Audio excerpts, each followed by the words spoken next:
We need a mini-map, or a map of any kind.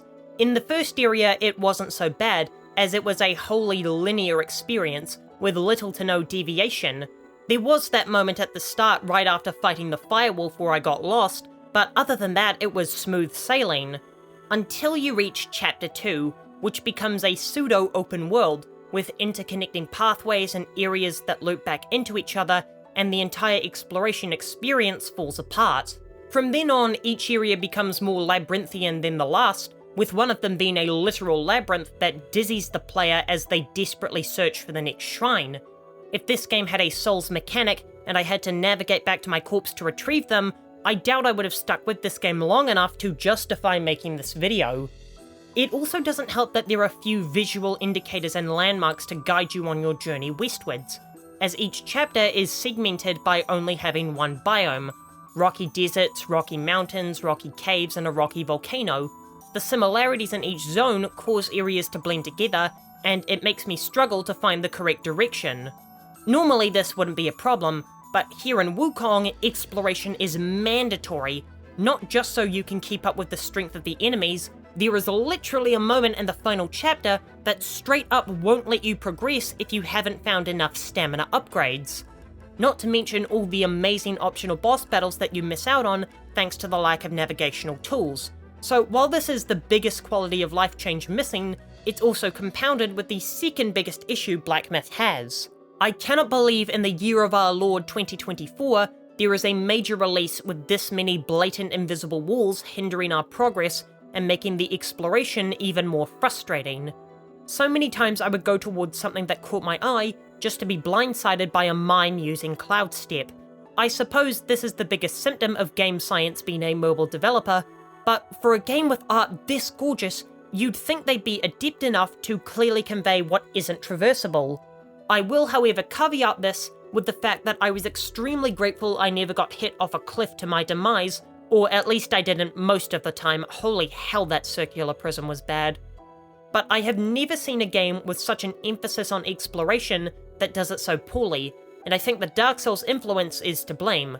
Sure, game science can go on all they want about how this game is nothing like Dark Souls, and from a combat perspective, I suppose they're right, but everything else is ripped straight from Miyazaki. Shrines, will, difficult bosses, exploration-based upgrades, the dark atmosphere. You can mix it up all you want, but you're still a monkey wearing a trench coat. Or would the monkey itself be the disguise in this instance? Either way, the only reason I can think of for this game to not have a map is because Dark Souls doesn't. And while this is fine in areas like Chapter 1, which are exceedingly linear, game science went overboard in the later chapters and created several open world sections with no way to navigate them effectively. Another foolish thing they took from Dark Souls is the lack of a quest log. I know for a fact that some of the best bosses in this game are optional, and that I didn't experience them because of this insane design choice. The way NPCs will be elusive with where you have to go wouldn't be so bad if we just had a, say it with me now, map. It's just so baffling to me that I have to arduously trek around an area searching for my objective when this was a mechanic that was outdated when Demon Souls came out. Black Myth is a great example of why you don't just thoughtlessly carry over design decisions that other studios made and put them in your unique game, because those decisions don't always mesh well with what you've planned out. Game Science clearly wanted to make a game with a huge focus on exploration, but because they copied Dark Souls, they didn't include a map. When combined with the frustrating invisible walls encasing the world, it creates a head-aching nightmare. The great news is that this can easily be patched, or even avoided if you use an online map, and it won't affect the difficulty of the game at all unless you're such a masochist that any semblance of pleasure in your life causes you to fall into a rage online.